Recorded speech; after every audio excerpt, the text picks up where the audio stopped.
5, 4. We've got smoke. Oh, we've got smoke. 3, 2, 1. All right, y'all. We've got RIP Takeoff, and happy Christmas Eve to you cats.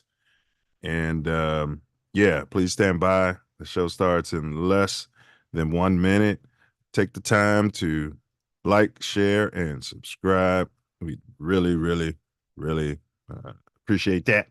This is another episode of Mouthpiece Included. And what we're going to be discussing today, the Bears.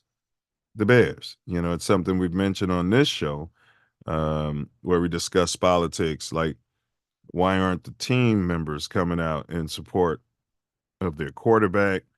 The only player I've seen come out in support of any other player was Justin Fields when he was supporting Chase Claypool, even though they still decided to move off of Claypool. So, you know, we were asking the question, and finally the meatheads in the media are catching up, I suppose. That's normally how it goes, you know. But the meatheads, you know, are finally starting to say, ask the players like how they feel about Justin, as opposed to just inflecting their narratives onto the world. So stand by. Show starts 30 seconds. Copyright disclaimer. Appreciate under y'all. Section 107 of the Copyright Act 1976. Allowance is made for fair use for purposes such as criticism, comment, news reporting, scholarship, and research. Fair use is a use permitted by copyright statute that might otherwise be infringing. Fair use. Nonprofit, educational, or personal use tips the balance in favor of fair use. We are live. Please like, share, subscribe. Ho, ho, ho. Merry Christmas. I asked everybody who they thought was going to win the NFC North. Look at the picture under Sal Paolantonio's name. He's going with a team that is known as the Bears. The Bears. Why? I am going with the Chicago Bears because I like what their new general manager's done in terms of their front seven. Their front seven is going to be a far more active front seven on defense.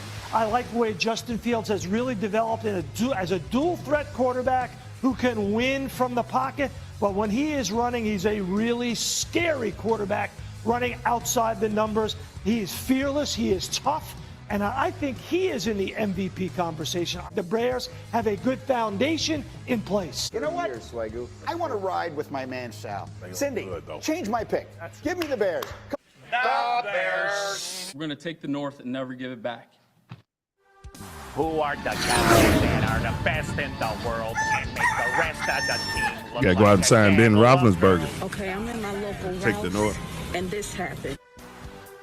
I don't go to church, and I know God understands. I can Man, why do they keep the honey around here? Excuse me, you know where the honey is? Who are the guys that are the best in the world and make the rest of the team look like Oh, cheese Al. Who wants cheese head? I don't go to church, and I know God understands. I can stay on my couch because God is a fan of the Bears. Who are the guys that are the best in the world and make the rest of the team look like a gaggle of girls? The Bears. All right, y'all. Let's hop to it. We're gonna hop right to it. Good thing the Bears come on at 1, but I know y'all got other games and probably got some gift wrapping and, you know, other nonsense to do. You know, we're okay with the day-to-day nonsense, but just remember, Jesus wasn't a real person as far as that name. So do your own research. But the real person has a real name, and that person is the reason for the season. So bear that in mind. Bear that, Chicago, bear that in mind. But yeah, definitely love Christmas. Don't get me wrong. All right. You know, spend that time with your families and whatnot. We're still waiting for the music to cue up here. Yeah, there we go. There we go. Welcome to Mouthpiece Included, y'all, where we gonna talk politics. What is politics? Huh? It's politics. That's a fusion of sports and politics out there. This is your co-host, and I am Millie. Thanks for your presence. Today, we're going to be tackling, see what I did there? Today, we're going to be tackling a topic that's as controversial as it's fascinating. Will the Chicago Bear locker room go up if JF1 is traded? JF1, of course, is Justin Fields, our third-year quarterback who has shown flashes of brilliance, but also some inconsistency and has had some injuries. And according to one of the co-hosts on this show, could be very high on the spectrum. Fields is under contract, I believe, through 2024. We can sign him to team extension or what have you. But there are rumors that the Bears might be looking to draft another QB in this year's upcoming draft, or the slave draft, especially if they land the number one pick from the Panthers. And I've said I hope we don't get it. I hope we don't get the number one pick because we don't deserve it. So, what would that mean for our team chemistry and morale? How would the players react to losing their leader and franchise quarterback?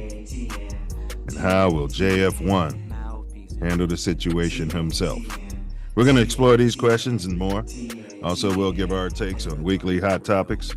And of course, we have picked a major booger of the week for you. This one's female out there. Do want to remind you guys, F the GB. You can Google that if you don't know what that means. But stand down, stand back, stand by, pull up. But if you do pull up, the link's pinned in the chat. But if you do pull up, don't forget to bring your mouthpiece. It's open panel out there. It's open panel. All right, let's get the co-host, Jackie Robinson's finest. This guy's the primetime Deion Sanders. He's the big Percocet of the South Side of Chicago. Bet down, Chi-Town, bet down, Chi-Town. Number one is in the building, JF1. Also representing the Longhorns. Good luck in the Sugar Bowl next week. Might have to make the move. Might be on the move for that game next week. We'll let you know. But well, you're gonna do some parking lot pimping. The white folks call it tailgating. Or you gonna go to the game? Oh, you got inside information. You might be able to get tickets. And stuff. Yeah. Tickets are limited because the Longhorns travel well. But I might do some parking lot pimping, or I might get in. You know how fellas from Chi gets things done. But happy holidays. Hey, and so sometimes we just blessed. They walk up to you. Yeah, my crew is shit faced. I got to take them home. You guys want these tickets? And you know what I mean? We're like, we always blessed because we do the right thing, baby. We always blessed. Mm-hmm. Any place I travel in the country, just talking to other human beings and being nice and spreading love. Well, you remember we was at the Mini Man March, and me and Tori didn't even know you and your wife was there, and y'all was there on business and for the event. We didn't have no place to stay. We just went on faith, run into y'all. Y'all like to the point. Y'all like these little bad motherfuckers. We gotta get out of here, man. They can't control them. Can't. And it was like, man, we got this suite at the Watergate Hotel. You know what I'm saying? We live in the lap of luxury. It was a complete blessing, absolutely. The fact that we just ran into y'all though, like just right. We hadn't communicated at all. The next thing you know, bang, boom, bang, bang. Man.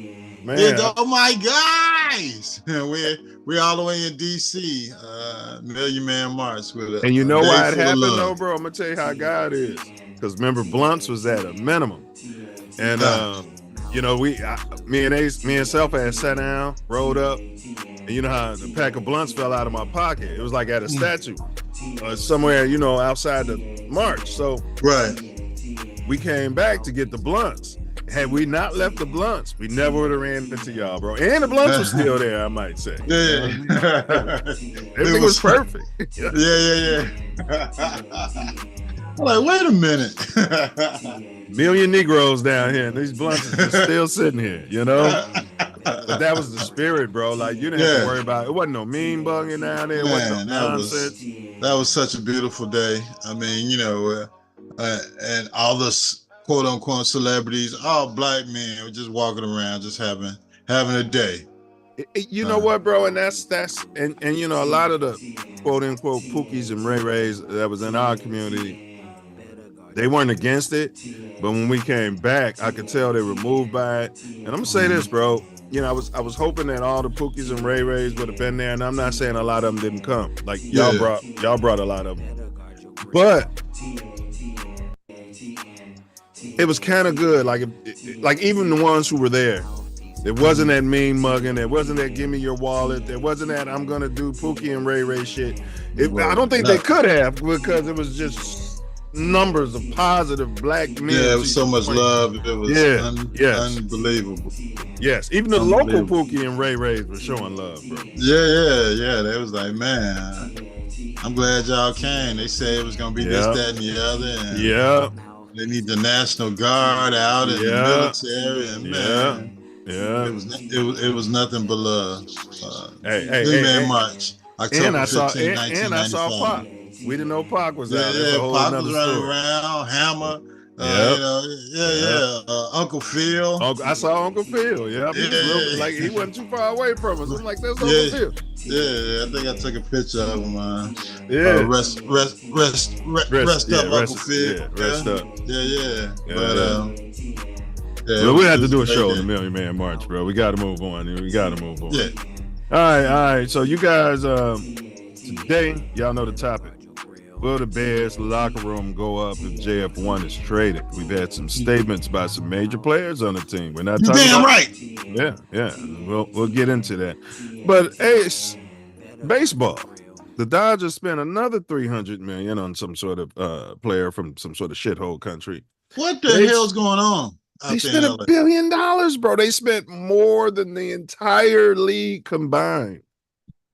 What's going on out there? They got this guy from Japan. They got they gave $700 million allegedly to my man Tony from the Angels.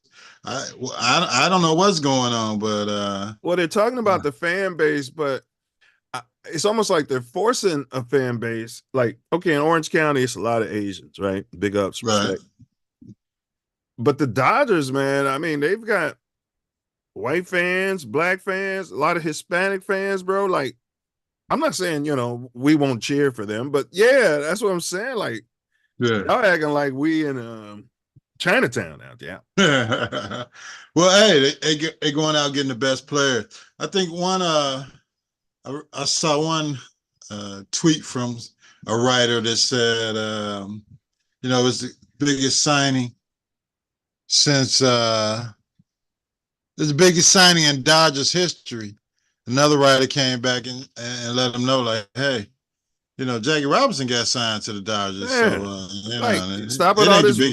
Yeah, stop with all this recent nonsense. Yeah, and without him, there is no Tooney and the other guy that. It's the house that Jackie built, and these guys haven't won Jack yet. It's not the biggest signing until you go out there and get something done. You gotta get something done. Jackie came in and won a ship.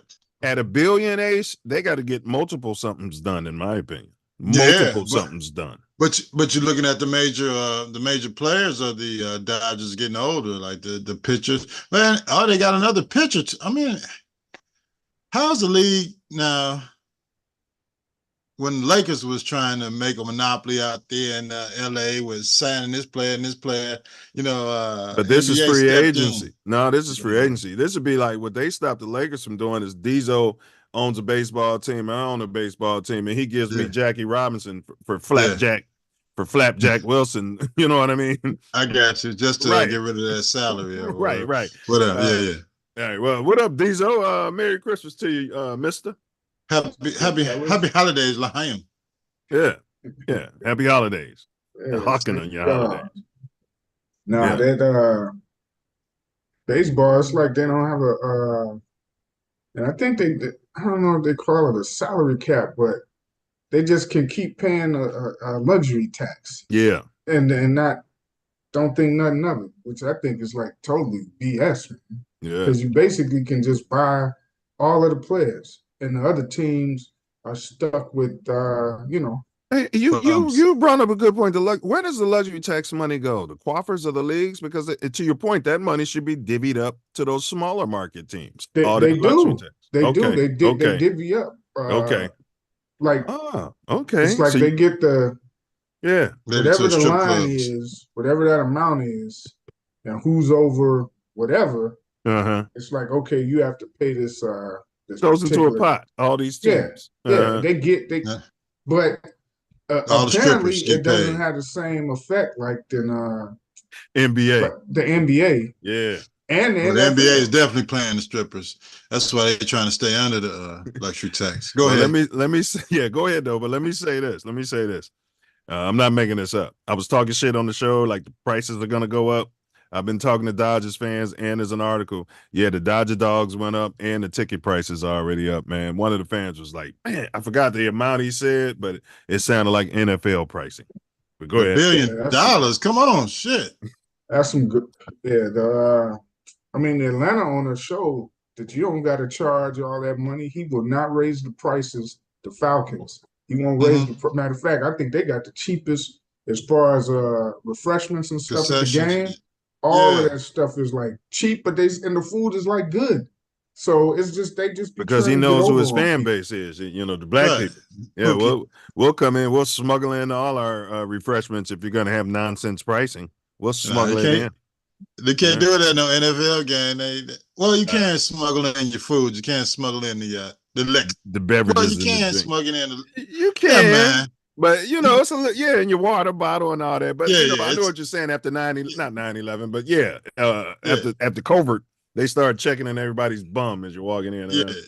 Basically. And same thing, like the Yankees kind of have been doing stuff like that for years. So did the Red Sox pay these players way more. But then you have a team like the Devil Rays who would constantly either win their division or beat them in the playoffs. Right. With some savvy, like the way my Cubs built, you know, just building it through the younger players. Picky talent. Yeah. It doesn't guarantee you anything, but at some point you got the Dodgers have been. Go ahead. It don't guarantee you nothing, but this kind of stuff be working for the Dodgers. At some point, because look at not even count these two players that they just signed. Man, over $1 billion. Look at everybody else on their roster. Man, they be winning 100 games every year somehow. I'm like, man. It's time to fire the manager. Yeah, they always want to fire the manager because he don't like to just go by the analytics all the time. He's not analytics. They're gonna have to draw the line. That type of stuff, it's bad. It's bad business for your sport. You think so? Yeah, you think so?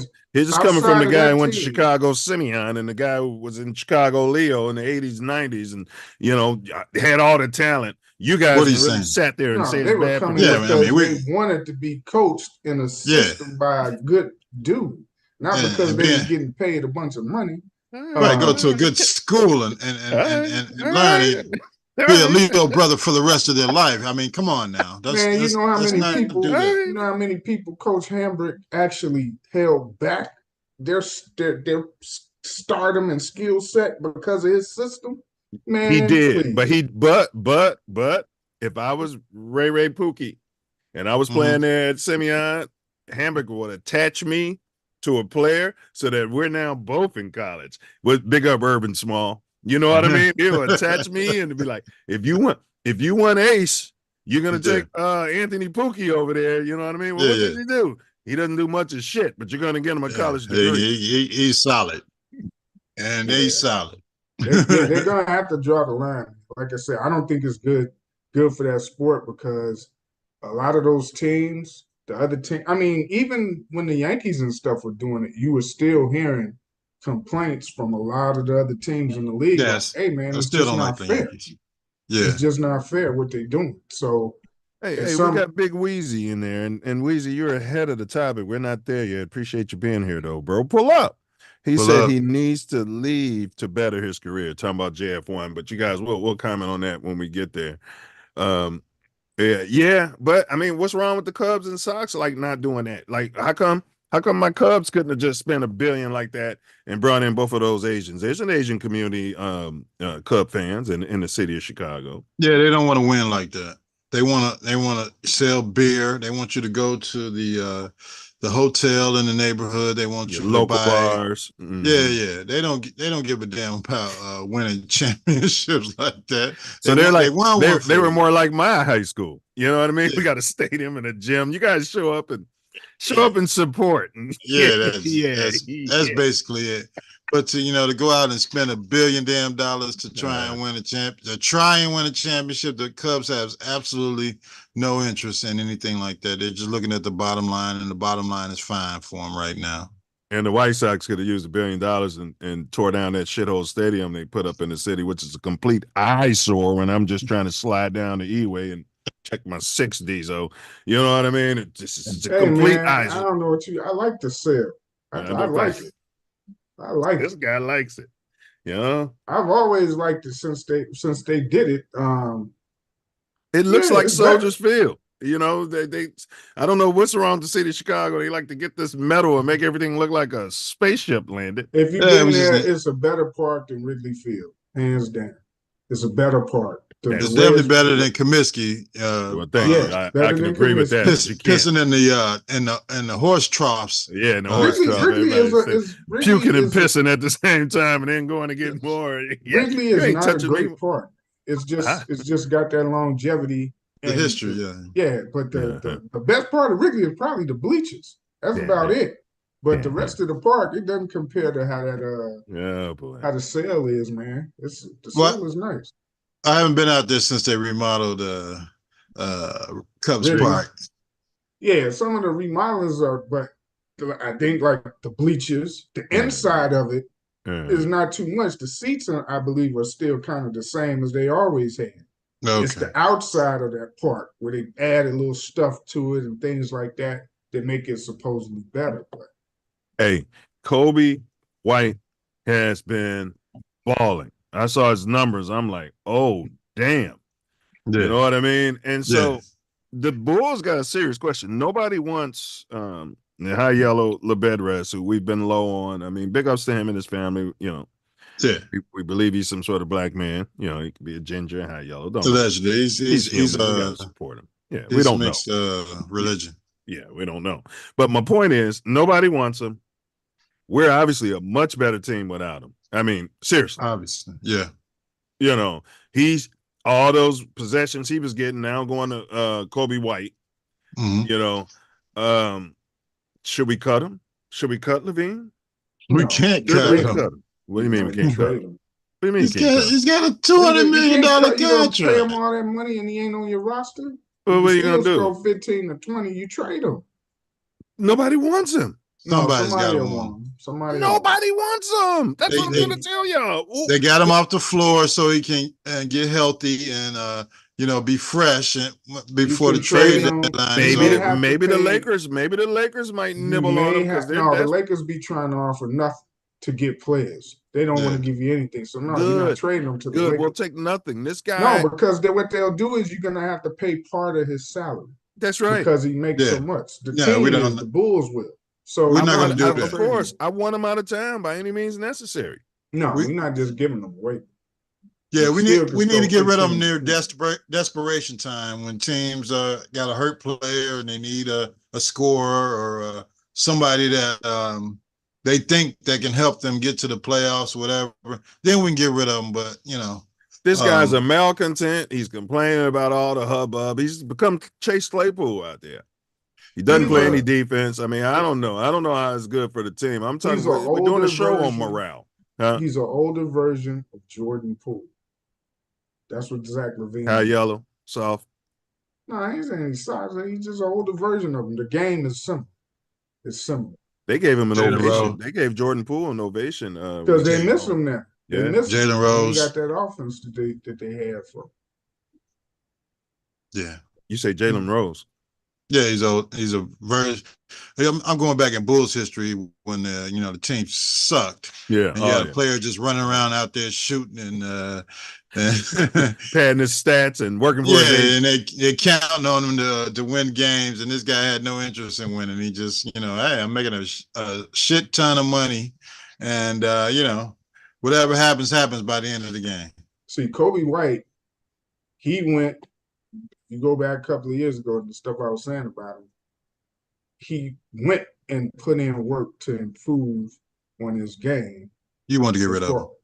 Yeah, I did. I'd been happy trading him because of what he did.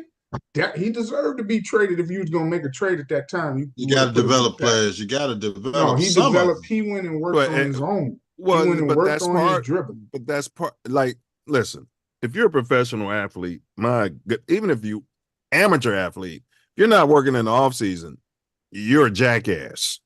If you're not working to be better on something that you were sucking at the season before, you're a jackass. Now, professional athletes should all be doing it, but he did. He worked. It's just crazy that we got to mention this guy worked on his game in the off season. Back in the day, every NBA player came back the next season with something added to his package. It's a different skill, yeah. Right. And, he worked on his game and I can still see because sometimes he relapses with the little turnovers and stuff, but his dribbling got a lot better. His ball control, and the ball control is better. But remember, I told you though. I said, go. The Warriors would love a player like him. It's a whole lot better than what he was 2 years ago. And his IQ, as far as situations in the game, seemed to be a lot better. I think last night was the first time. I think he was like 0 for 8 for 3. Yeah, first time he's been putting up numbers and doing it against decent teams too. And his assists have been up. Turnovers and going to the hole. Right. Because you got to respect that 3. One thing y'all didn't mention, when I saw him too, I could see that he's coming to his man body a little bit too. You know, when they come out of college, they be all small and slight. He ain't where he's gonna be, but I can see like, okay, he's getting better balance and when he comes to the hole because he's still when he goes to the hole and he gets fouled, I be scared half the time because I was like, man, he gonna get hurt. By the way he lands like he got shot. He got hot. But yeah, he's getting better. Well, the Lakers have finally won a game since they put up the meaningless banner. I'll tell you what.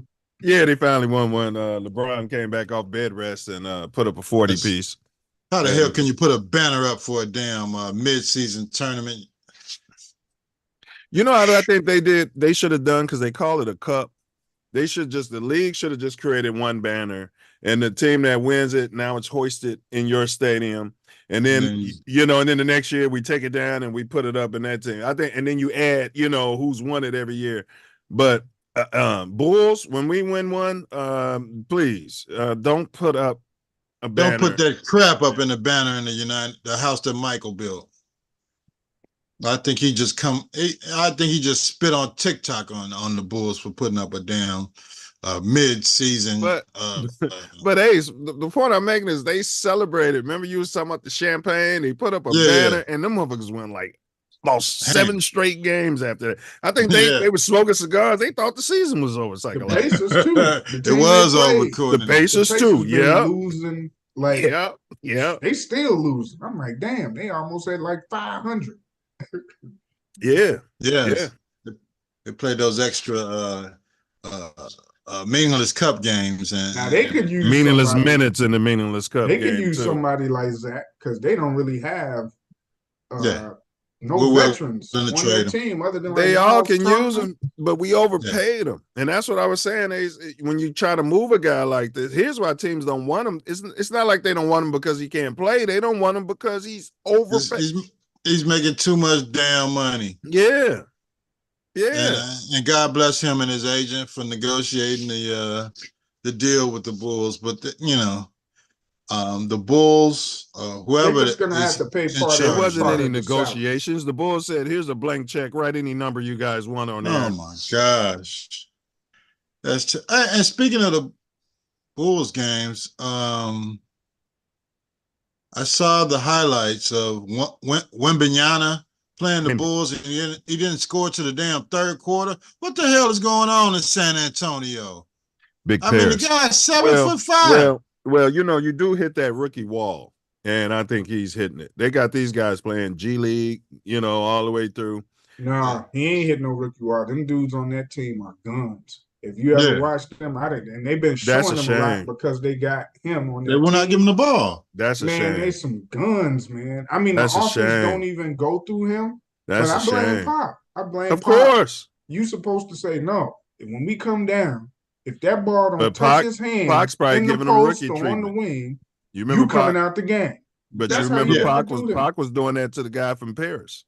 The point guard he had when he came from Paris. Tony Parker. And the little mind games and making him earn his way up. I think Pop is treating him like a rookie. Pop ain't saying, you know, let's go through him. Like you said, that's coming from the coach. Man, you got to get that guy the ball, man. Those guys are, and their record is like horrible. You see, man, they went like like 3 or 4 wins, maybe 5. Yeah, they're not much better than the Pistons and the Lakers. Oh, so no, you saying they're he said the Lakers. So they're messing, and the Lakers are talking about making trades again. I'm like, how are they doing this every season? This is the roster they put together and got swept in the finals, and everybody said this is it. And LeBron's finally got this and that.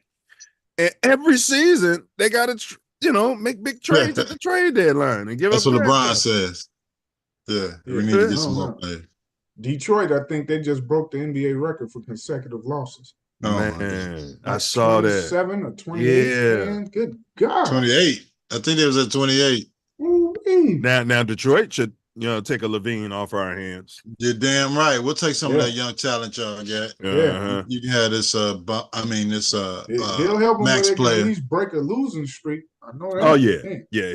He'll be good with a bunch of bums, where he can just do his thing and don't have to get nobody involved and run his numbers up. Yeah. Yeah, his second game he's going to score 50 points in Detroit. I can guarantee you. Yeah. Then I saw an exciting story about a new stadium being built out there in LA for the Clippers, and it looks quite exciting. Yeah, bro. I've talked about it. I'll go get you guys some footage. I've been talking about it. It's right there on Century and came up out of nowhere, bro. Because I was in LA, the pandemic, and then I was working from home. But now Mercer. Is it in Inglewood? Yeah, it's in Inglewood. It's where the Rams Stadium is. It's like 3 blocks away. Like you got the Forum, you got Ram Stadium, and then now you got the Clipper Stadium, and it's like black. It kind of reminds me of it's freaking beautiful. Yeah, the Falcons Stadium. It kind of reminds me. The difference with them is the dude that own them, he got that long money and he don't mind spending. It's like nothing. Okay, man.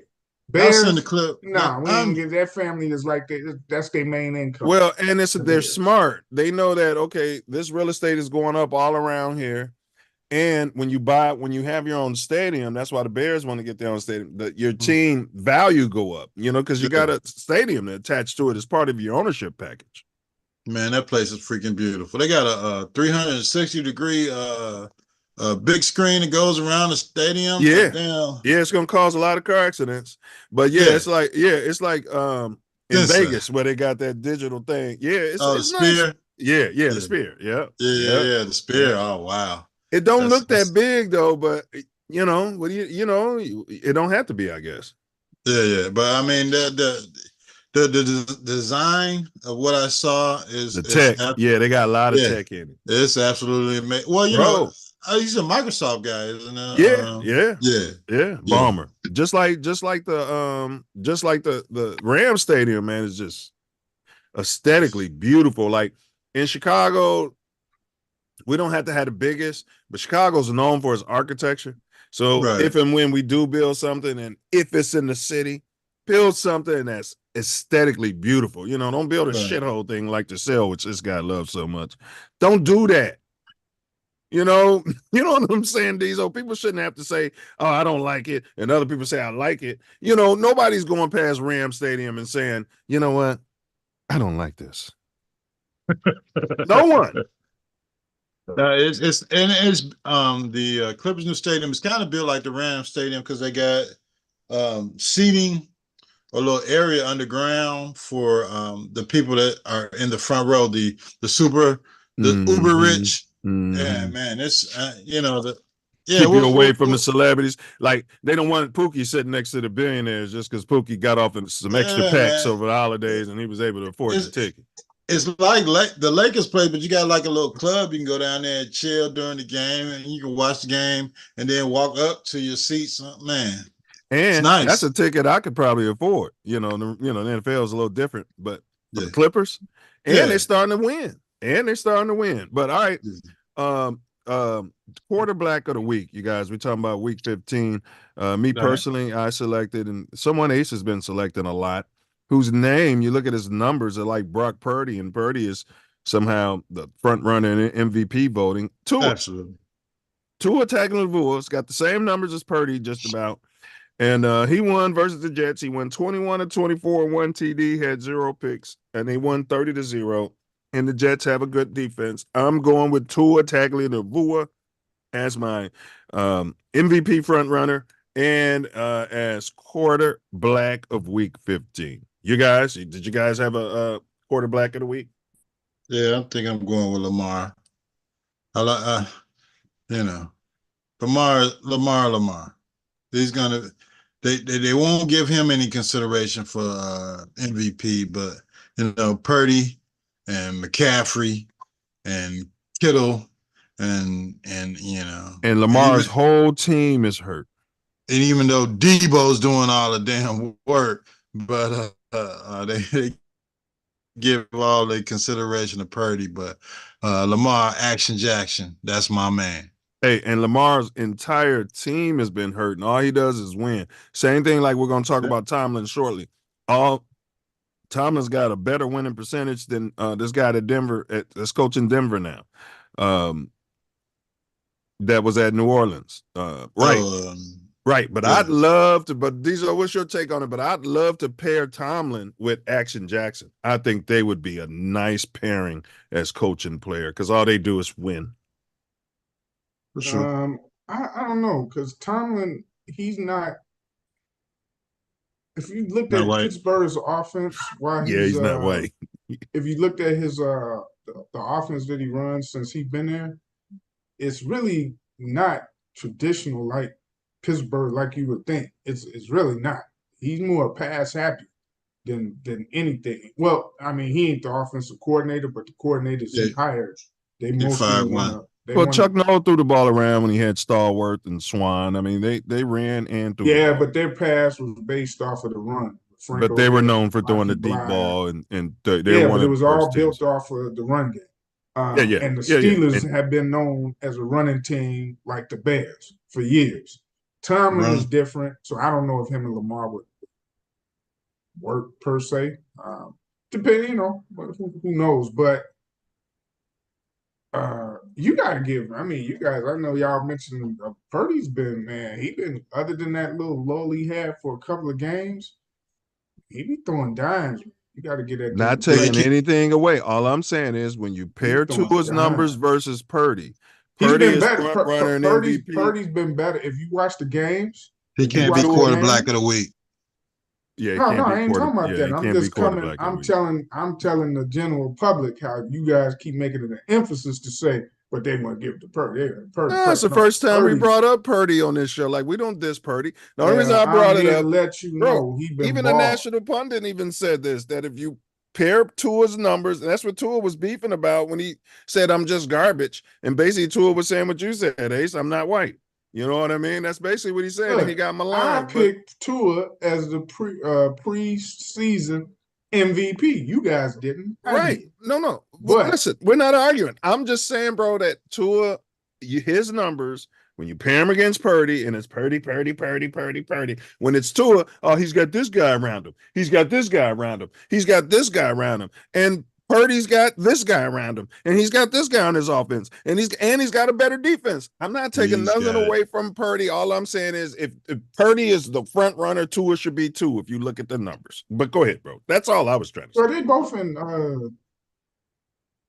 one's in the AFC, one's in the NFC. So yeah, but MVP is for the league. Yeah, I know. But you got an AFC Player of the Year, offensive, and the same thing for the NFC. Yeah. Outside but go ahead, bro. My bad. Who was your quarterback of the week? What'd you say, Ace? Purdy's got some studs. Yeah, they both I do. think who all played. What black quarterbacks played last You know, you had your boy from KC. Smith was out. He was on my list because hey, your boy man, man, he Sideshow Bob, he's starting to point shit out, and that's what I'm saying. That's what leadership is. Justin needs it. Justin was raised by 12. He's got Justin doing it a little bit now too. Hey, look, some bitch. You know when these motherfuckers miss blocks. Hey, look, why you ain't blocked this motherfucker? You know that kind of shit. Right. So this ain't. You know, you coming out there after every game. It's all my fault. Everything's my fault. And people are taking it literally. I said, if you know, like He's got Kansas City, how they keep. Well, I ain't even talking about that. I'm talking about just after a few games, if dudes keep dropping the ball, it just becomes noticeable. Yeah. And then everybody starts calling it out, and they keep calling it out like, hey, this dude, these motherfuckers keep dropping the ball. What the hell is wrong with them? Like, you got MVP quarterback. Yeah, they're gonna blame it on the wide receivers. If they keep dropping the damn ball, you got to get them out of there. You got to, but you know, hey, your quarterback's making $500 million, and you don't have money left. You don't have money left. Yeah. And you got Matt Nagy as your damn offensive coordinator, allegedly. That's the problem. Yeah, that's another problem in its own right. But yeah, he they had drops. Ooh-wee. Yeah. The Bears actually don't drop as many as we thought. They're not even in like the top but we watched the games and seen them drop balls in timely, in the wrong spots. But I don't even think they're in the top 20 of drop passes. Bears. Well, first off, on the road at Cleveland, ain't no way in hell in a game like that Justin should have had 40 attempts. We have a dumb organization. Yeah, we got to run the ball. When you tell these dummies, right? Say your boss comes to you and says, "Hey, I want to see what Justin can do," right? These guys, I think Flus and this other guy Getsy, they don't know how to do both, right? Right. Game. Yes, win the damn game.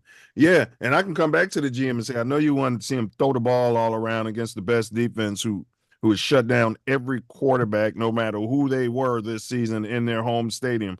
I know you wanted to see him throw the ball 40 or 50 times, but we wanted to win the game. Justin shouldn't have had more than 30 pass attempts in a game like that, and it really should have been around 25. Run the damn ball. So that was the issue. But I want to ask y'all, man, and y'all can piggyback on that. But out of these coaches, Harbaugh, Bieniemy, Belichick, Tomlin, who would you want at the helm? Now, remember, for all of them, you're going to have to give up something probably in a trade.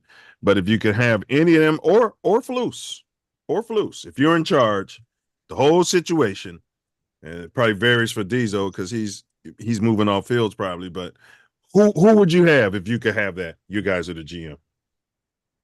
I'm going with a colored. I'm going to take Bieniemy. You're going with him because he's all right. Oh, surprising. All right, go ahead. I'm going to take Bieniemy because we need someone to work with Justin, and Justin is going to be your star. And you can go into the draft and get rid of that damn #1 pick and find you some damn football players, tackles and defensive lineman 3 technique or edge rush or whatever. You can build your squad. I would go with Bieniemy and have him build my offensive squad, and you can still find a couple players in free agency for edge rusher for defense. And so you're going to replace one inexperienced coach with another inexperienced head coach just because he's black. Is that what you're saying? My black inexperienced coach was on a staff that won a couple Super Bowls. The inexperienced coach that we have now hasn't won shit. Tomlin, yes, if he would be available, would be a good coach for the Bears, but he's still going to need an offensive coordinator, offensive mind to work with Justin. And I'm just going with Bieniemy. That's my final choice. Out. Okay. Diesel, out of those guys, Harbaugh, Bieniemy, Belichick, Belichick retired. Tomlin, or Flus. Okay, so Belichick, hell no. Yeah, because he Harbaugh, gonna want control. You have to fire polls, but go ahead. Harbaugh is a weirdo, and he's almost on the same type of Belichick type stuff, wanting total control, which is why Yeah. he always gets into it with Yeah. every top level executives wherever he's been. Hell no. Yeah, he won't toe the company line for nobody. Yeah. Tomlin, reason I don't like him, because he ain't a bear in his heart. And who's to say that the other ones would be anyway, but he a Steeler. I don't want no damn Steeler. They do stuff different. We ain't them. I don't want him. I'm hating because he ain't a bear.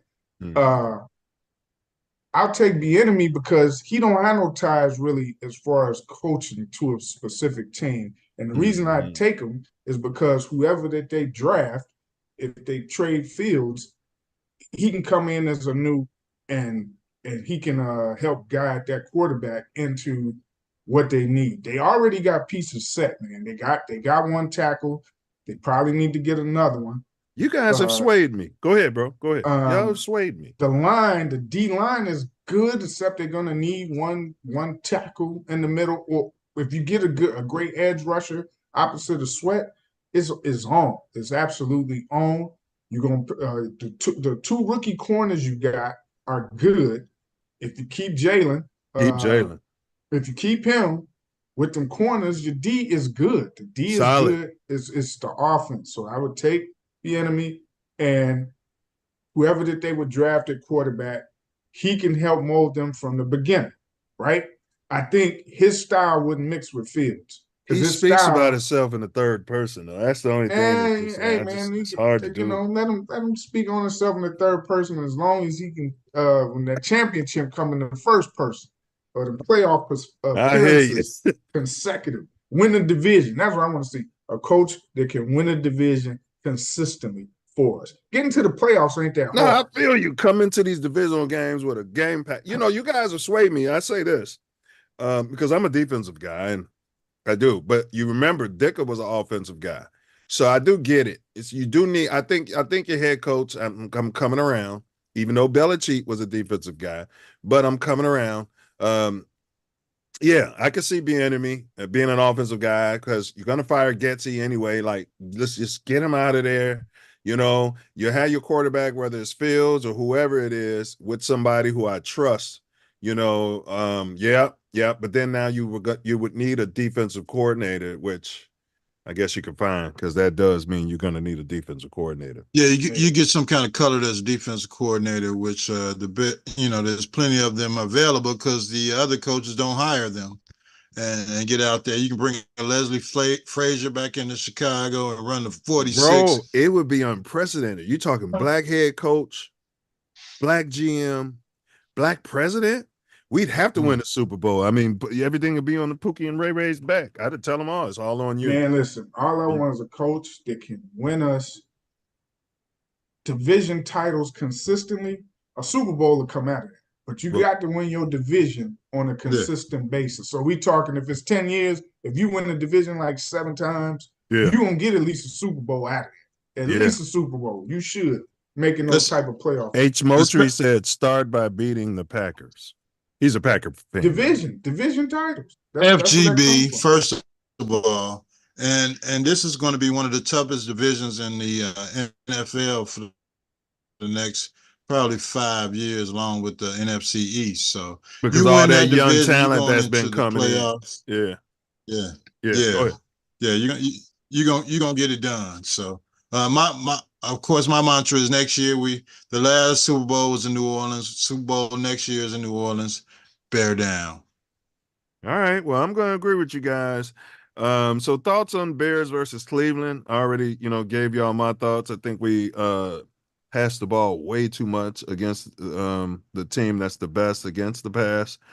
And we were on the road and it was raining. Like, I don't understand. The line was ineffective, but I blame what's his name, the fucking coach, because why the hell did you have Foreman fucking start? You got fresh legs, Roshan and Herbert. Roshan and fucking Herbert, and you should have had Foreman. He been the best running back you got. He's a short yardage specialist. It's like, what are you doing? What are you doing? You should have had Evans still on the team too. I don't know if that was a Poles move or whatever. I would, I liked Evans. I did like Evans. He made plays.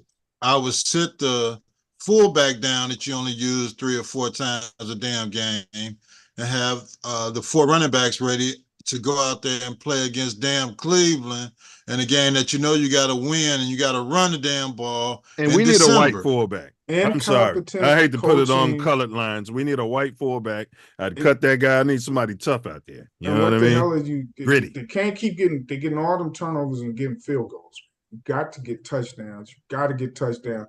The dude who dropped the ball on that first fucking pass feels through out of cut. That's what I'm saying. Let's go through those. So there's 3 turnovers. One of them we literally scored. The other one, one of them he ran it back. The other one we got it inside the 5. Eventually Fields ran around, extended the damn play, and threw a laser for a touchdown. All right. Yeah. And then the third one, to your point, my man from Green Bay, the Packer, who's playing tight end for us now, dropped a pass. So I get it. I know what you're saying. It's hard to blame Getsy when you look at that for this game, because one of them, he called a good play and the man dropped it, and the other 2 we scored. Right. I'm only calling Getsy for the fact of the personnel. He should have had O'Boy starting Foreman as opposed to the other running backs. But we kept having good field position, and we kept getting field goals. I'm like, what the fuck are y'all doing, man? You can't keep coming on the road. If you keep getting that ball in great field position, you need touchdowns. I agree. But if you're going to get field goals, take field goals. It was 4 for 1 on that play when Justin Fields got shoestring tackled. I would have kicked the field goal. It would have changed the way your defense was playing, the way their offense was playing. I don't care about this 1 yard. Just go ahead and continue kicking, because that would have meant, it just psychologically, it psychologically would have been, man, we beating the brakes off these guys. And you kick not off. Getting field goals don't mean go for it on 4th downs. Man, that means fucking try to get touchdowns or get first downs. Right. I know your point. You're saying if you're in solid field goal range, you're okay with kicking the field goal, but saying, you take the points on the road. Still need touchdowns. Yeah, especially on the road. Against a defense like that. I would have cut dude. The minute he dropped that ball, the Tunyon dude. The Packer Tunyon? Yeah, I would have cut him. What has he done all season? Listen, all those guys that Getsy brought over from Green Bay, except for the black one. I would cut. Yeah, except for Mercedes. I would cut. I would have cut him immediately. And the damn punters.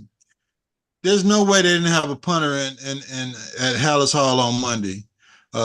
Going against this guy who sucked the entire damn season. I don't even know where he came from, but if you can't find another punter to kick the damn ball, this is on you, Poles. Bro, and that tells you how snake bit the Bears are. Our punt returner, that was the first muff punt in his life. I mean, on any level. You get on a Bears uniform and all of a sudden you muffin, you know what I mean? Yeah, you wouldn't have to worry about another one.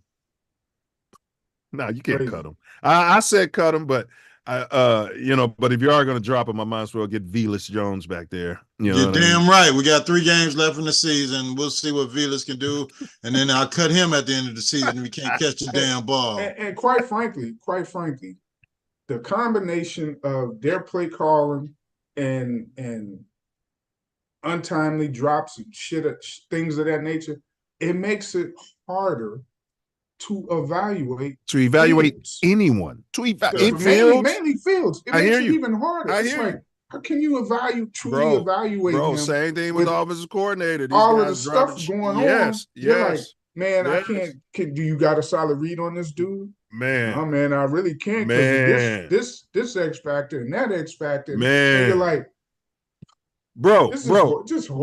His rating was awful that last game. 1 interception, the league should have reversed because the dude didn't even intercept on a Hail Mary.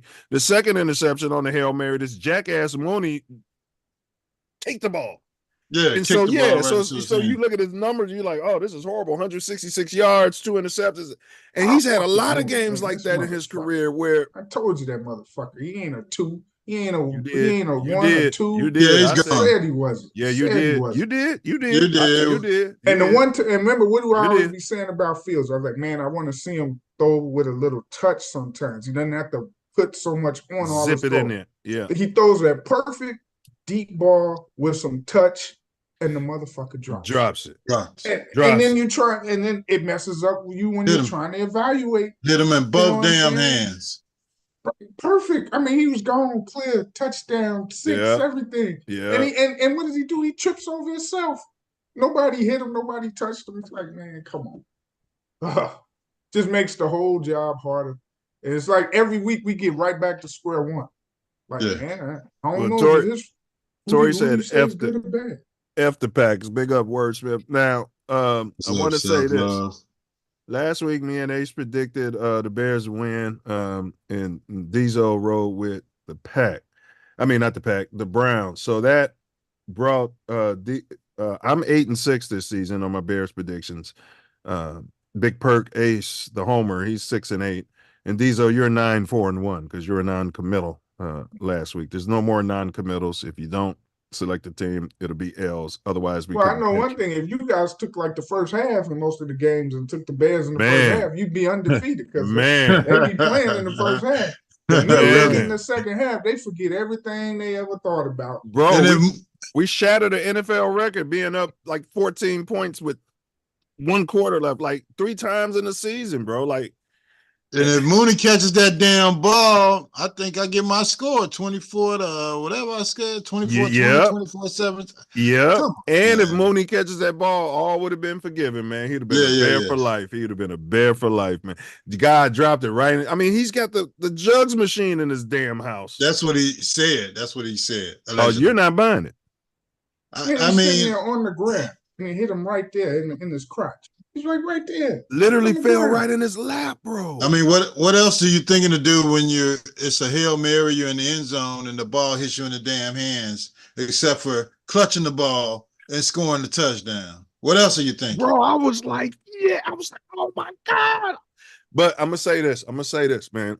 You know, the Hail Mary, when they had Bilbo Bajan in the game, they brought in the backup to throw the Hail Mary because they didn't want to affect Bilbo Bajan's ratings.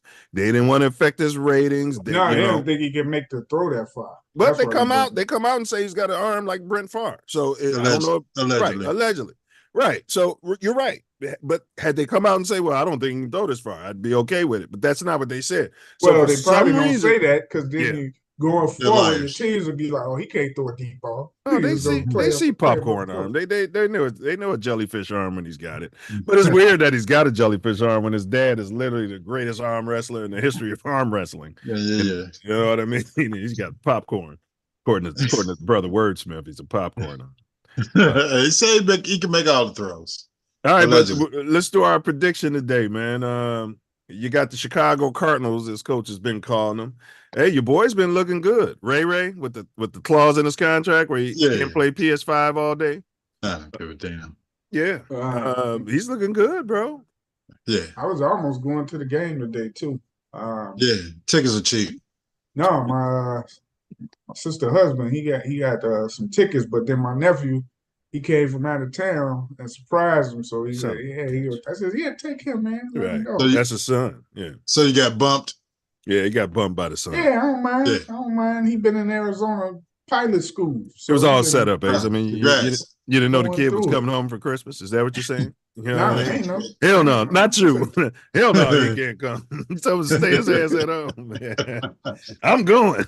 Fuck your son. Next time they ask me, I'm gonna be like, hey, where my nephew at? Where they at? Do you know where they at?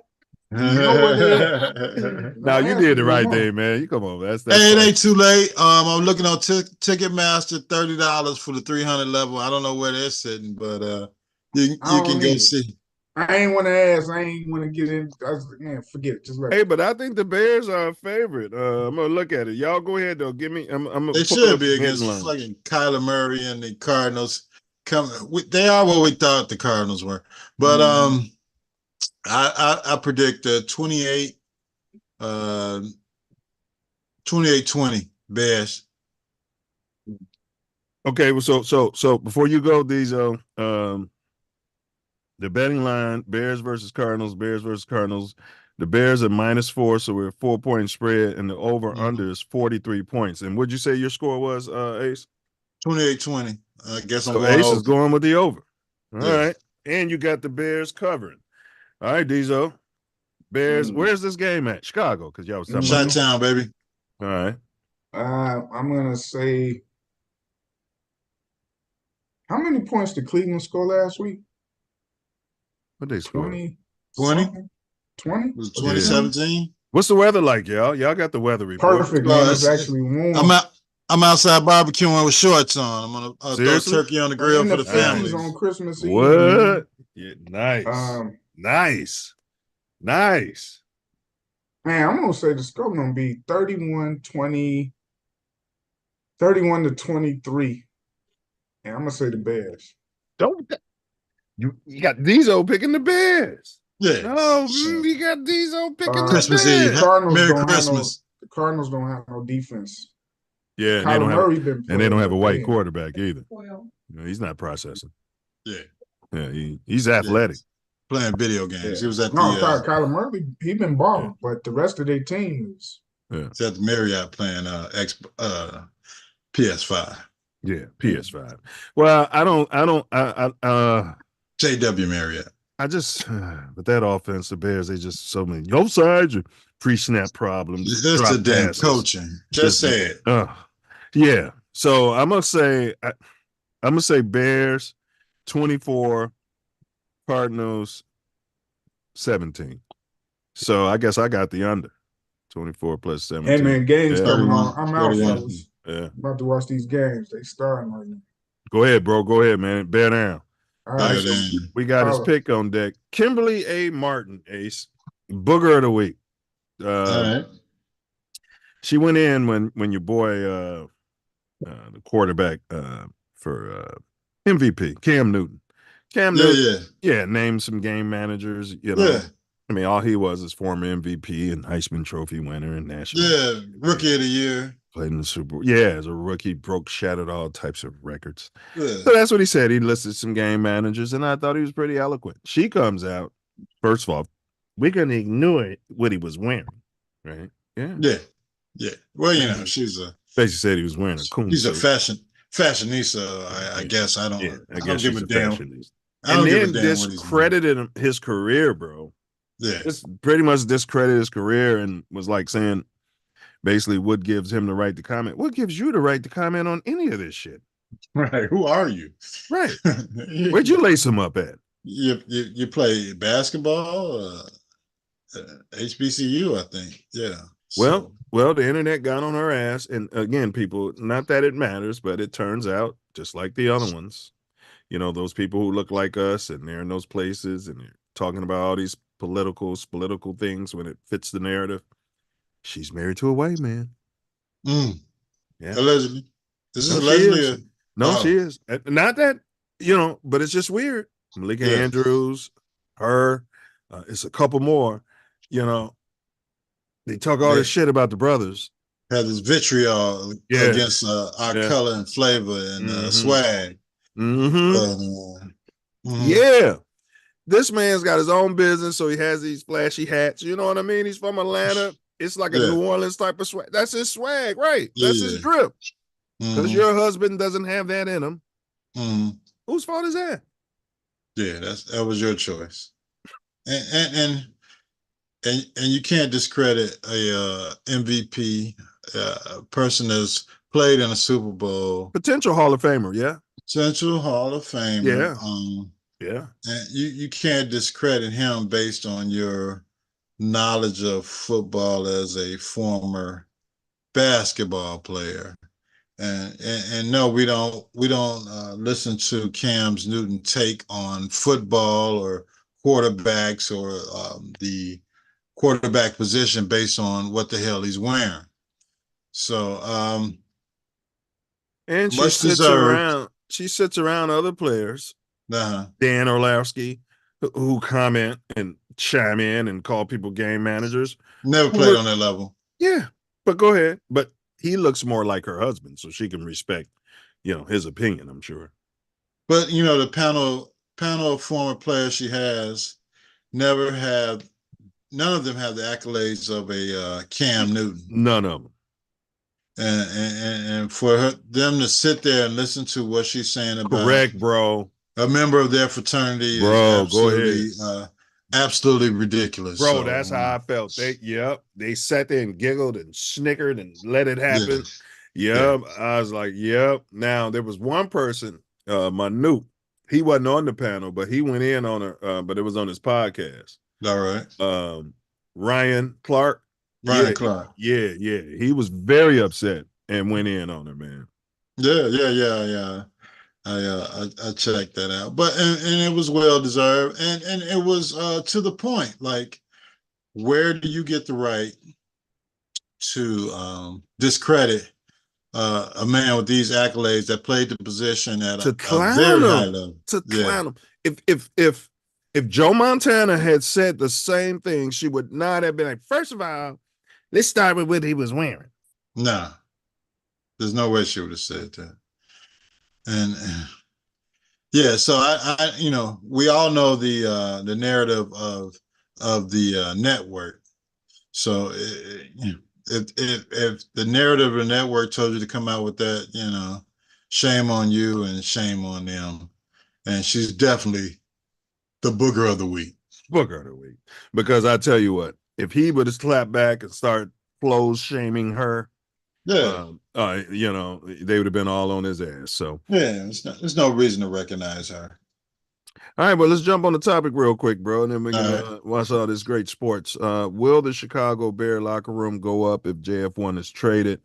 Now, the majors who have been commenting, I haven't heard nothing from Komet, though. Like, I don't trust him. But Jalen Johnson, DJ2, they both came out and said, man, and they were speaking on it because they were asked. And also, Jalen said he don't like the fact that this narrative y'all been pushing, now y'all making shit up and talking about, there's people in the locker room, there's players saying this, and that's when they came out and said, no, Justin is our guy. Like, man, you know what I'm saying? Then these two guys that y'all putting at the 1 and 2 and the 3 or whatever the hell position they're supposed to be in the draft, there's no way that they're better than Justin Fields. Well, in the JF1 DJ2 connection, like there's like their rating throwing to each other is like the best in the NFL. You know what I'm saying? Like, you got your franchise quarterback and your number one receiver in sync. Right. So now you just got to build up, the team around them. You got to build your offensive line. You have the money receiver. To build your defensive line. You got to get your number 2 receiver, and you might have that in Tyler Scott, but he's a rookie. He's developing. Or if you can get that Marvin Harrison Jr. next year, and you're running around with DJ Moore and Marvin Harrison and Tyler Scott and whoever else you can add, because teams. I would add a tight end. I know y'all love Cole Kmet around here. Well, yeah, there's always a tight end, athletic tight end that you can add from. Yeah, look at the rookie Detroit just got. Either from the basketball arena or the one that plays football. Antonio Gates came from basketball and one of the best tight ends in NFL history. So how about let's start with a center that can actually snap the ball so that it's not at his feet one time over his head. Well, we all know that's a major priority. Yes. Yeah. Sorry. No, you're right. I'm just saying. Yeah, but should team morale? This is the central question. You're the GM. And maybe I think team morale should matter, but should this team's morale, when you got some of your top dogs on both sides of the ball saying, nah, Justin's our guy, and they comment on his leadership and his work ethic, first to come, last to leave, Yeah. So, but should this matter if you're Ryan Poles? It absolutely should, especially if you're looking at being in a position of taking this number 1 or number 2 pick and rolling the dice to see if you can bring somebody in from college that's going to run your team, because statistics have proven that. Well, he paints his fingernail and he can't deal with the LA media, so you can imagine. He's crying out the Pac-12 losses. I mean, come on, man.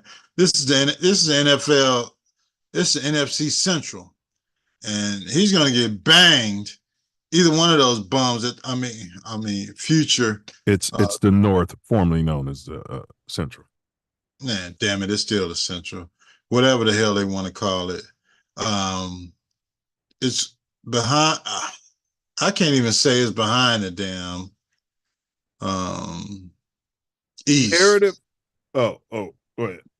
Yeah. But yeah, their comparison to the East, you got the Philly and the Cowboys beating up against each other. But the NFL North with the Bears upcoming, the Detroit team that's upcoming, that's leading the league this year, and possibly, you got Minnesota who won the division last year.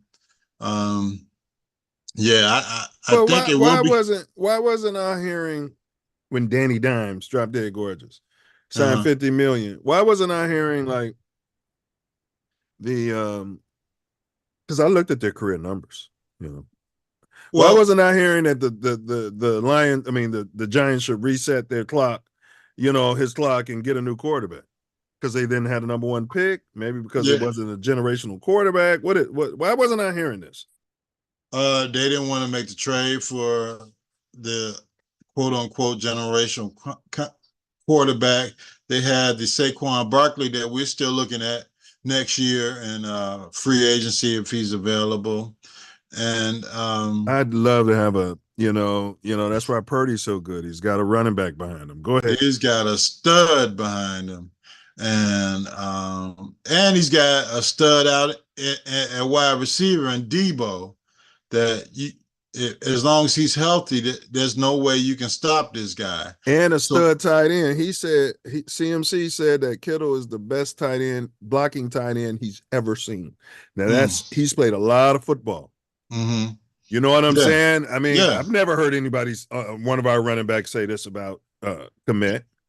Cole Kmet's a self-serving, backstabbing. You know the type in the office. Yeah, he's from Notre Dame. I never hear him support Fields, but go ahead. Well, he's got his money, so why should he support? Yeah, Fields? but no, bro. If you was my quarterback, me and you hoop together. If you running.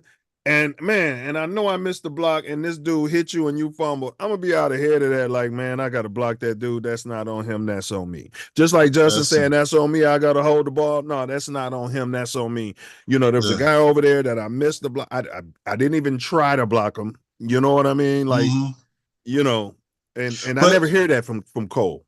He might say something like that in a midweek local podcast, but he won't come out.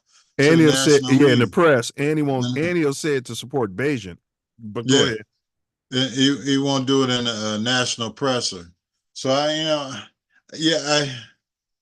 he has catches, but I don't really think that Justin even trusts him. He don't. Which is why, as a quarterback that's under duress, you normally go to your tight end that's over the middle or running these out routes. To protect your quarterback. These quick routes are normally to your tight end or to the slant receiver. Correct. And the Bears don't call slant, so all of those plays are for the tight end. And if Justin doesn't trust him to be where he's supposed to be, he's not going to throw him the damn ball. Then they shouldn't have re-signed him. But they were so focused on, is Justin our guy? Yeah. Let's give him this money. Yeah. Yeah, but Danny Dimes, I think the Giants thought he was basically a hometown discount with the money that they were giving him, so they figured they can work with him and see what happened in the draft the next year if he didn't work out, which and they didn't have the number one pick overall where they could definitely get a guy. They can get it this year. But they already locked in with this dude. Whoa. Danny Dimes. They already locked in, I'm saying financially. They can make some moves. But not if you get the number one pick. You give us Saquon Barkley. There you go. Now we're talking. Give us Saquon Barkley. And your center, if your center's good, right? Yeah, Give us yeah. Saquon and your center. Go ahead. Yeah, yeah. And you can have the number 1 pick. You can And we'll have the take you at number number pick. 1 next year. Yeah. Yeah, yeah. Yeah. And this year. Yeah. Give Yeah. us Saquon and your center. Oh my God. Yeah. They might be desperate enough to do it. Because they went backwards this season.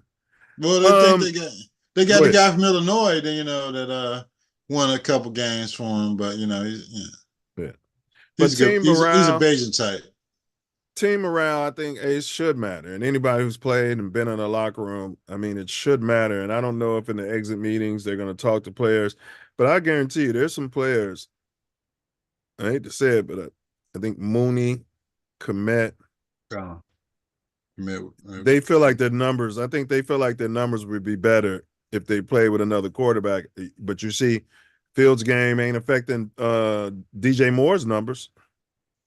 Well, the thing about Mooney is, and it was said since he got here, his route running doesn't have him where he's supposed to be. Correct. He's not running precise routes. I was going to say it, but go ahead. Yeah. Yeah. So a quarterback such as Justin, who's raised by 12, and if you're running a play and you're supposed to be a 5-yard route and a cut, and the ball's there, or 20 yards and a cut and the ball's there, and if you're not there, but that's on. I know, but bro, I've watched Elway, I've watched Montana, I've watched Young, I've watched these guys. If you're not there,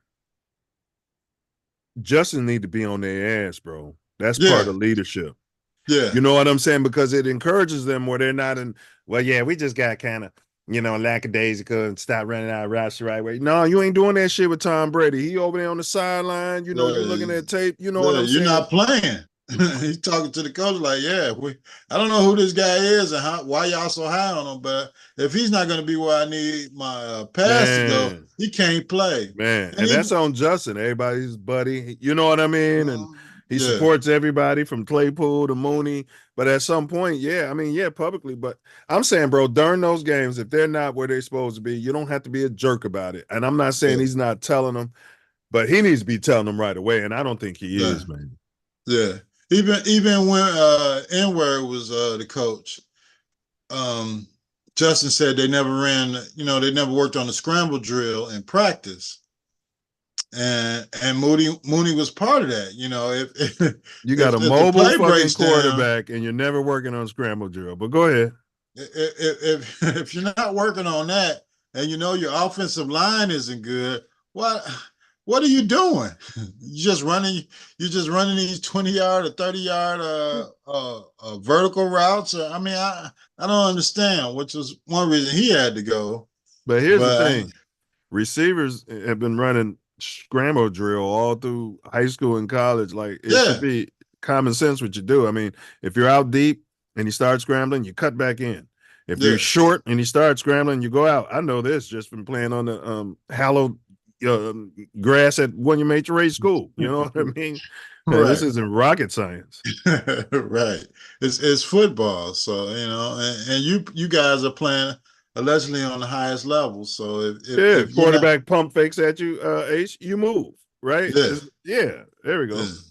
Yeah. Just stand there, committing them. They just be standing there, be a defensive player right next to him. And they just be standing there, bro. And I remember Justin even said you got to block this guy. You got to damn move and cut. Yes. They be doing neither one. Like, man, Justin's gonna do his thing, right? No, he needs you to do his damn thing. Block that guy. But how you feel about Justin's handling of the situation? So he recently had an interview, and to some people it seemed like it was like a farewell interview. I kind of feel like he's over it, and it's sad because that's why I said the team needs to rally behind him, and the fans got to rally behind him, because he's hearing this narrative that doesn't exist in the real world. You got a few meatheads, who agree with the narrative, but most people, Justin, don't believe that the Bears should move off of you, and we feel like the Misers of the Midway should pay you. Go ahead. So I don't think he's gotten the. It doesn't have to be open commitment from management, but just behind the scenes, like this is what we're developing. This is what we're trying to do. We're going to reevaluate the coaching situation at the end of the game, but I mean, at the end of the season.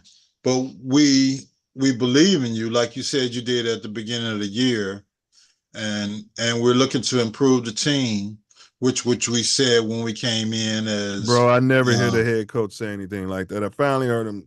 It was almost like yes, they don't look. It's one thing. It's one thing to have Ryan Poles make whatever decision they're gonna make, Ace. But you coach. You as a coach, you got to support your damn player, bro. Yeah, but he's a darky. So I don't think that's in his repertoire of I don't think so either. Let me see where Flus is from, because you saw what happened. What was it? The player touched him on the sidelines. You saw him. Oh yeah. I forgot what. I texted you. I'm like, you see that shit? Tried to give him a hug after the win. He shook him off like, hey. I gotta go shake this man's hand over here. Yeah. Don't do that. We don't do that here. But that's crazy. And that was helping. That was a team showing your dumb ass some support, and you shaking it off. I think that was after the second division win. Mm-hmm. He tried to give him some love, and he had no interest in the love. So I think basically Poles has to come in and talk to Justin and tell him that we support you. We're going to build this team, and he got to tell me he's building around him. He's from Toledo, Ohio. We don't know what's in his heart. I know one of his players got 18 tackles, and all he wanted to do was talk about, he beat my record. Shut up. You did that at Toledo shithole college. He did it in the NFL. But my fault. Go ahead, bro. Like, I think it's up to Poles or even Warren, who was at Justin's graduation, to come in and tell him if they haven't that we believe in you and we're going to continue to build this team through the draft, and that means we're going to get rid of these idiots coaching. Whatever these guys. No, Poles didn't select them, Ace. Yeah, but come on. You're looking at the guy that painted his nails to come in as the #1 pick, or this guy from North Carolina. Yeah, they like Drake. Nah, I don't want another North Carolina guy. Right. Not after Trubisky. And they say the guy from Washington got bad knees. So Michael Penix? Yeah. That's the thing, because I like the way he looks. I love him the way he looks, and especially he got bad knees already. Left-handed quarterback, but you got to have an offensive line to protect him. But come on, bro. There's a lot of quarterbacks who look great in college and can't do nothing in the pros. Yeah. And what you said about Drake May, like what they said about Fields, May's game is similar to Fields, meaning he be holding the ball, waiting for something to break open. Like you know what I mean? He's not a get the ball out quick quarterback. So the same meatheads who were talking about move off of him and reset the clock and get Drake May. Well, you know what I mean? He's not getting it out quick. I mean, there's a lot of people that just they think that based on potential you can come in and we can hit the lottery and this guy is going to be a great quarterback in the NFL, but it takes a lot, and it takes offensive line, it takes skill position players, and if you're giving up that pick to get a quarterback, then you're saying you don't want these skill position players because you gave up the draft capital that you were sitting on top of. And I think it's pretty close to impossible for them not to get the #1 pick. And if you got that, you got to move on from that pick and work with what you got. Well, yeah, it's and like if you're building a NASCAR team, and one thing about Poles, if you look at the age of these players he's bringing in, you're a veteran football player. The average career is 3-4 years, and you brought in the sweat effect. You got Jalen Johnson, clocks on, Eddie Jackson. But long story short, I think Poles was building this team to win in the next 2 years, right? But based upon the age of the people he's bringing in. So I say that to say it was all fit age-wise, kind of around Justin Fields' development. And Right. if you bring in a rookie, and even he might be as good as this guy, but even if he shines, he's still got to go through some rookie stuff, You got to information. learn. He's got to learn, and it ain't, that might necessarily not be marrying with the clock, the time frame that Poles has his rebuild on. So Right. people aren't looking at that. They also ain't looking at, okay, the rookie quarterback clock.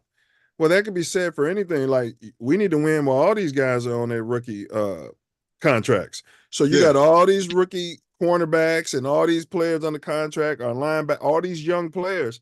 Yeah. We could On pay defense. Justin, right? And then, because then that's how you get to the point. Okay, we pushed through the playoffs, we played in the Super Bowl, and now all these young players are due money, and that's how you lose players.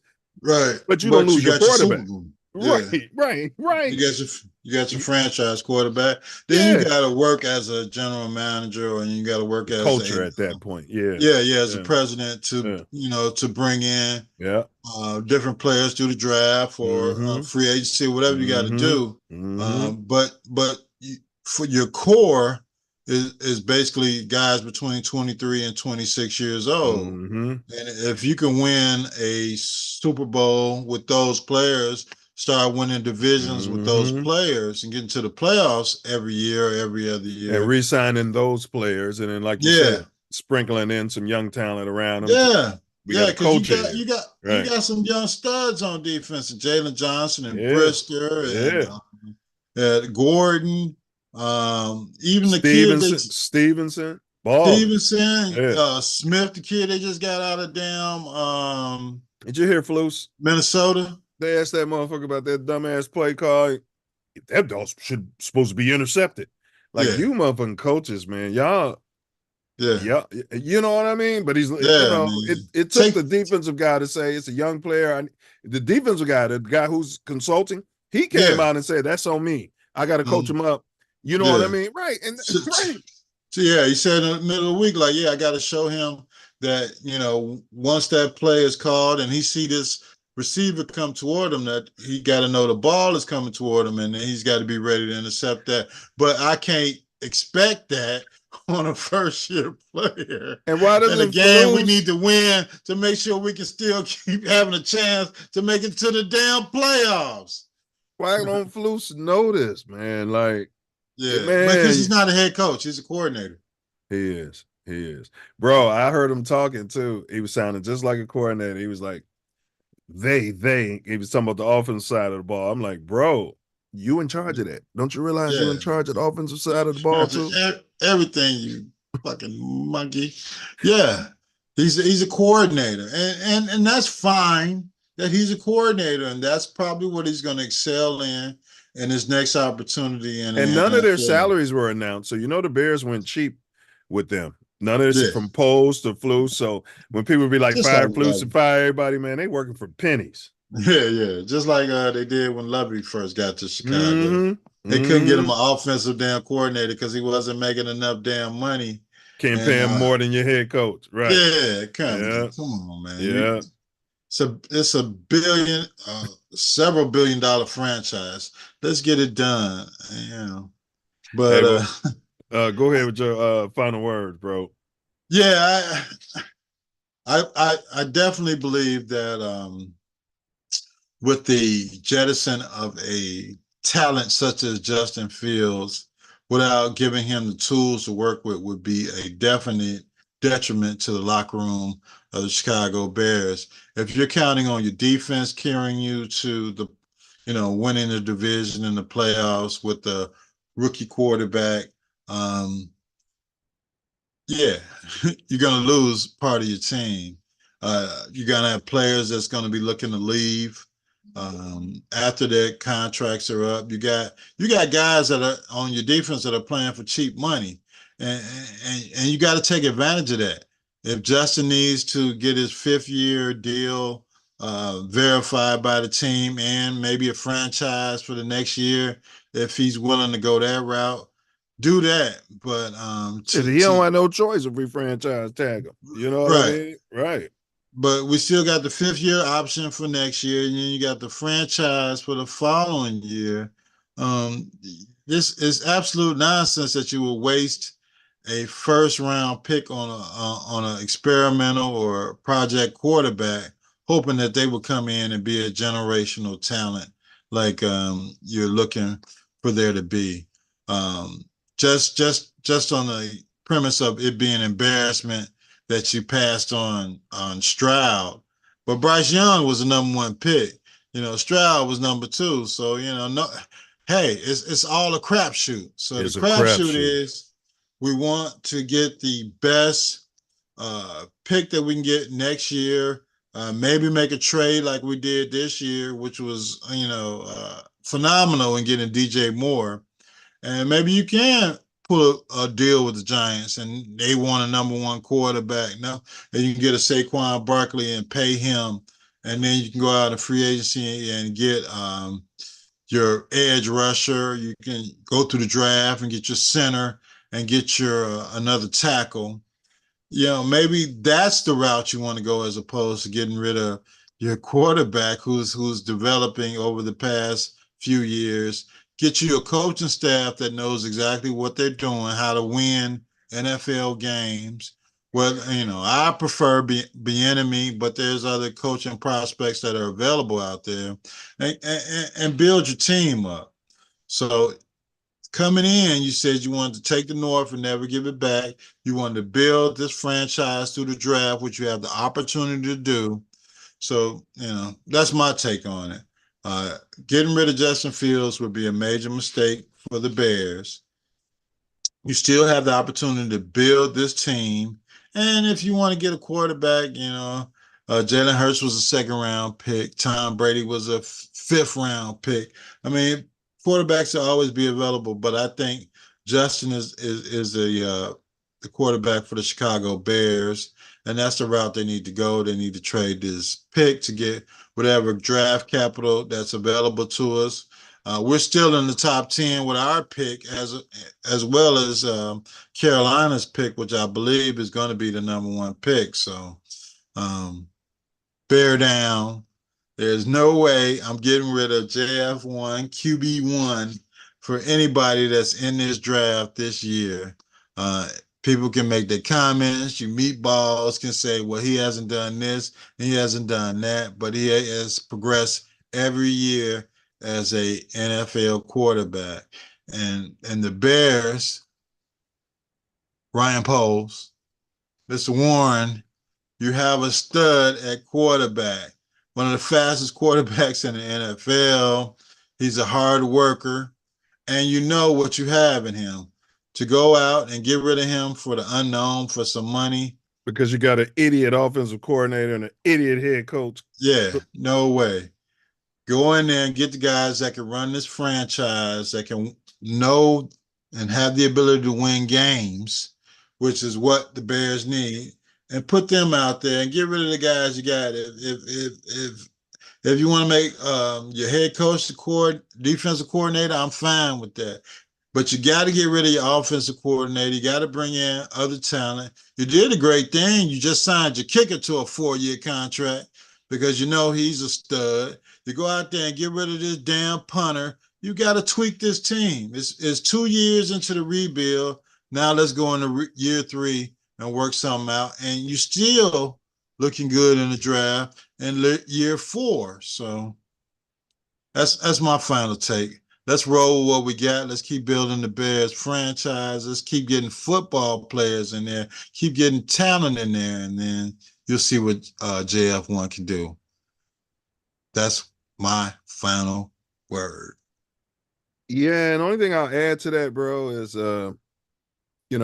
we both watch all the games, and I can't tell when pundits and people are talking and they don't watch the games. And from watching the games, the Bears are not one of those teams that I look at and say, they're a quarterback away. You know what I'm saying? Like, if they just had that guy, that Brock Purdy to sit back there. No, man, there's a whole lot of shit going on, man. Linemen are getting hurt every week with neck injuries and hope they get healthy. I mean, I think Tevin's out this week. Yeah. Tevin. I told you about Tevin. I'm not going to move off Tevin, but, again, I got it because Tevin's always hurt. Now I need still get another young guard in the draft. Getting me another tackle. I got to use a lot of draft capital to shore up my offensive line, bro. I still got to do that. Like, if you think about it, he hasn't, I know I'm off topic, these are final words. He hasn't used a lot of draft capital except for, the first round pick on the right side, for this line. Yeah. He used 6th round picks, 5th round picks. So, get a center, get a left tackle, a 3 tech could be super nice. Another edge, all of that would be nice. But remember, we got Ngakoue or whatever, so he'll be back. So I just say all of that to say it's a lot. Yeah, but he'll be back next season. But I say it's a lot. Well, he could be. It's a lot, though. It's a lot, though, man. Like, I don't look at the Bears and say, man, if only they had a rookie quarterback. If only, like when Russell Wilson came in, if only they had a guy like Russell who can catch on as a rookie and that's what they need. No, it's a lot more going on. We don't even have a coach that Seattle had at the time. We don't have that caliber, nothing. So So that's all for today's episode of Mouthpiece Included. There are many factors that could influence the future of JF1 in Chicago, such as his performance over these last 3 games, because we got a lot of meatballs out there. The draft position, because personally I've been hoping that we slip, that Carolina doesn't get the number 1 pick, that they get like the 5th pick. Hey, listen, I know it's good for the Bears either way, but they're liable to do something fucking stupid. I'm sorry. They're liable to do something stupid. It's close to impossible for them not to get the damn number 1 pick. Well, I'm rooting for Carolina. And, the rookie quarterback got it done last week, and maybe they can matriculate a couple of victories. And I just want to see egg in the face of all these meathead media pundits who've been creating this narrative, and now it's like, look at you now. We don't even have a first overall pick. Now you got Justin, so shut up. You know what I mean? But that being said, the draft position and our roster needs, which we both talked about, and team culture. Ultimately, it's going to be up to Ryan Poles and Matty Eberflus at this time to decide what is best for the Bears organization. But as fans, we can only hope that they make the right choice and that JF1 gets a fair chance to prove himself as our franchise quarterback going forward. If you have any questions, comments, feedback, concerns, please feel free to drop a comment below. Until next time, stay safe, stay healthy, and stay loyal to the Navy and Orange out there. Bear down, FGB, and don't walk around and forget your mouthpiece out there. All right, Ace. So what we got next week lined up for the peoples? Next week for the peoples. The peoples are peopleless. We gotta get into this. We gotta get into these Bulls. If they continue to win, here we go. Every year, flirting. What? Yeah, I've been I picked them to get. Yeah, we're always flirting with the play-in game. The playoffs. But Miami, matriculated the play-in game. Yeah, went all the way to the finals. Yeah, I mean, and they, they've won 8-12 in their last 12 games, but damn it, they look damn good without bed rest and the kid running their offense. So. All right, so it's going to be next week. We're covering Bulls playoffs, Bulls, and we're going to talk about it. You know what I mean? So do I have to eat crow on the Billy Donovan still being the coach?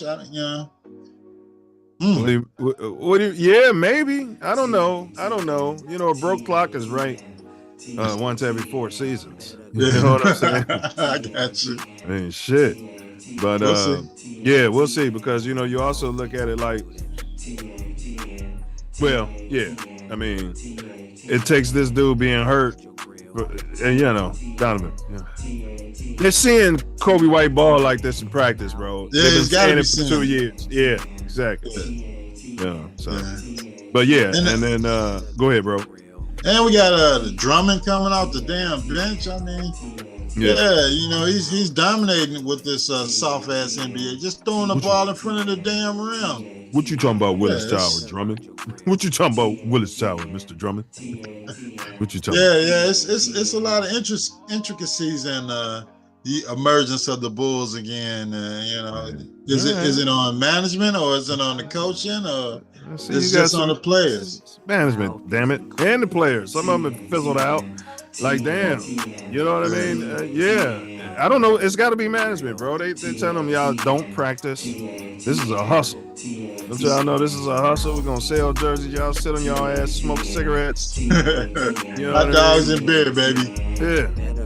And if you do work on your game in the off season, we're gonna have you buried on the bench behind high yellow gingers. All right. Yeah. All right. So next week, bro. I mean Tuesday on the Step Love Show. We're going to be continuing our Black Hollywood series with the star from The Chi, Rolando Boyce. Live. Yeah, live, 6 p.m. Chicago time. That's what's up. Yeah, looking forward to that conversation, bro. My man, I love his character. Yeah, I don't watch the show. I'm going to watch a couple episodes before Tuesday here. Yeah, so I can be up, a little research. Yeah. He came a long way in his character. That's fantastic. And they all happy to be back to work, cause man, everybody needs a paycheck, man. Shit. All right, man. So you find yourself sliding through Chicago, might be over east, Terrortown. On them damn. You might even be in Inglewood. Better watch your back. Better keep your head on a swivel. Better check your six. Better look at that blind spot. Don't just count on that blind spot assist in those cameras. Mouthpiece included. Things in that camera are closer than they appear out there. Sure. Guard your grill. Knuckle up.